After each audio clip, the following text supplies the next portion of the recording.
Hey, it's Whitney, and welcome to another Eco-Vegan Gal Uncensored.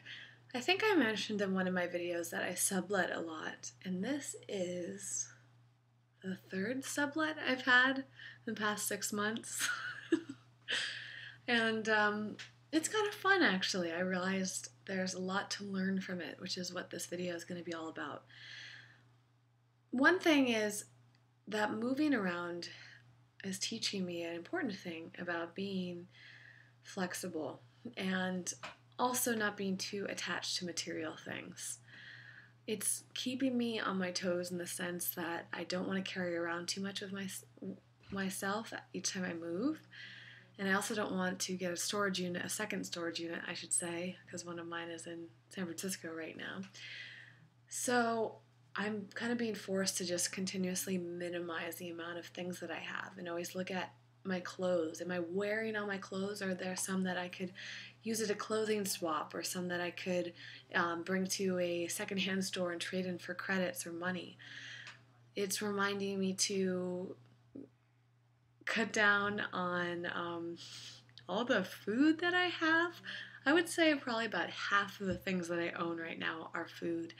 I have so much, and it's okay, of course, but sometimes I probably acquire more than I need. All these ingredients, all these superfoods. I mean, I'm looking around right now, and it's absurd. All these little things that I have, and I just returned from Expo West and gathered even more. What else am I cutting back on?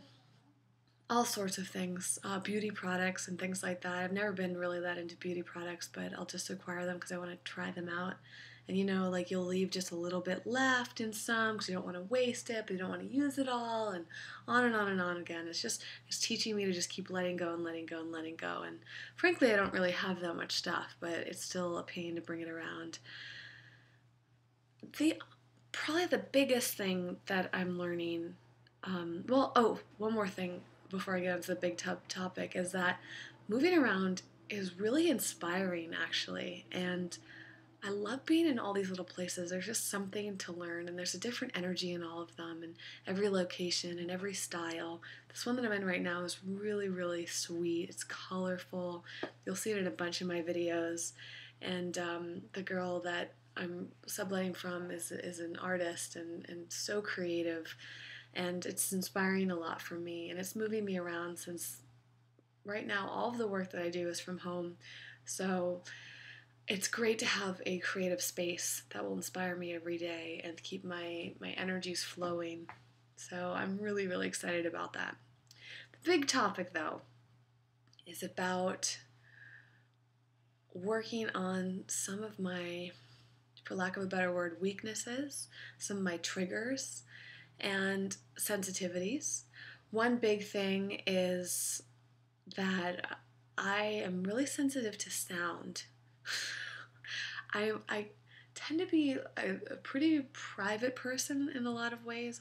Surprise, surprise, because I share almost every detail of my life in video, but that's one thing, sharing my emotions, but there are lots of aspects of my life, even my emotions, where I'm very private, and I really like to have my own space. I really like to live on my own. I've been living on my own for a long time, unless you count romantic partnerships that I've been in. So one challenge that I'm having is I've lived in a number of sublets that have been quite noisy. This one is probably the noisiest one that I've lived in. There is a school literally right next door. I mean, right outside my window. If you listen really closely, you can hear it. The side of the school that faces me happens to be the gym. So I was woken up this morning by kids. They're like teenagers, not little kids, but teenagers yelling, and you can hear the basketballs going, and I've heard that all throughout the day, and now it's 9 o'clock at night, still playing basketball. It's not that bad. On the other side of this wall, up until like literally a couple minutes ago, there's been someone talking loudly. The walls are really, really thin here, and you can hear these conversations happening. The walls are thin all around, so I hear noise out on the street, which is right out there. But the worst of all has been the person that lives above me, who has had their TV on so loudly and you can literally hear it at full volume out in the hallway. But I can hear like mainly like the bass of the television coming through the ceiling up until like past 1 a.m. last night, which made it hard for me to sleep. And I've heard it this morning, I've heard it throughout the day as I've been working, and it's really tested my patience.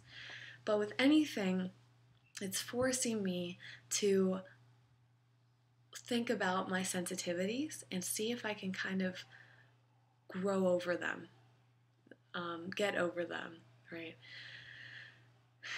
So I don't, it's just interesting. I'm sitting here thinking, the girl that lives here permanently must not mind it. It probably didn't even come to her mind to even talk to me about it. I don't think she was trying to hide it from me. I'm just assuming that it doesn't even bother her at all. And I've noticed that in a number of apartments, there was another sublet that I almost took a few months ago, and I tried it out for one night, and it was so loud outside. It was like being in a big city, even though it was like in a part of Venice that's relatively quiet, but just the littlest noises were driving me crazy. And I just felt so hypersensitive to it. And the guy that lives there permanently says he doesn't even hear it anymore. And I've noticed that over and over again. My last sublet, too, sometimes there was noise. And again, I asked the woman that was living there, and she said, oh, I lived in New York for years. I don't even notice that. And I noticed today, my second day of being in the sublet, that I really want to grow into that a position where I'm less sensitive to noise. And I really want to reflect on why this noise is bothering me. What is it triggering within me? Is it reminding me of something in my past that made me feel kind of anxious? Is it making me feel maybe a little bit claustrophobic? Is it giving me a sense of lack of control? I'd probably say yes to all of that. And I think it's just, I guess I'm thankful for this opportunity, because I'm kind of, stuck here for 2 months, and I'm going to have to learn to deal with it. And I think it's a great opportunity to maybe focus on meditation, internal meditation, on a regular basis, and feeling at peace with it and just accepting it. It's also pushing me into speaking up for myself too. Because all the noises, what's bothering me the most is the person above me, and that's probably because I feel like I have an opportunity to change that. And it does make me nervous, though, confronting that. What do I do? Do I just go up and say something? Of course, I could do that. But for some reason, it's making me really nervous, and all I can think about is like the bad outcomes that could possibly happen. And it's triggering a lot of my fears of confronting people when they're doing things that bother me. So I'm sure that all of you who are watching can resonate with this at some point. I would absolutely love your perspectives, as always. Are you sensitive to sound, and what have you done about it? But also reflecting on moments in your life where you've been in a similar position, and what have you learned from it, if anything? Did you use it as an opportunity to learn something when you were faced with a challenge that you may not have been able to change? And how did you deal with the frustrations? Did you let them build up? Did you get upset? Did you complain about it a lot? Or did you actually go out and do something? And or did you just find some sort of internal peace with it? And how did you grow? Did you get over it after the fact? Because I'm wondering, am I just going to learn to deal with this for 2 months, which really isn't that long of a time?